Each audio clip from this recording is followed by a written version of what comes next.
The National Weather Service in Mount Holly has issued a flash flood warning for northeastern Newcastle County in northern Delaware, northwestern Gloucester County in southern New Jersey, south central Delaware County in southeastern Pennsylvania until 5:45 p.m. At 1:38 p.m., Doppler radar indicated thunderstorms producing heavy rain across the warned area. Between 1 and 2 inches of rain have fallen. Additional rainfall amounts of 1 to 2 inches are possible in the warned area. Flash flooding is ongoing or expected to begin shortly. Hazard: flash flooding caused by thunderstorms. Source: radar.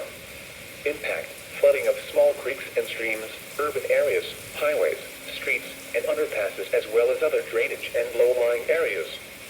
Some locations that may experience flash flooding include Wilmington, Chester, Arden, Chester Township, Nether Providence Township, Brookhaven, Upland, Eddystone, Marcus Hook, Parkside, Trainer, and Bellefonte. This includes the following highways: Interstate 95 in Pennsylvania between mile markers 0 and 6.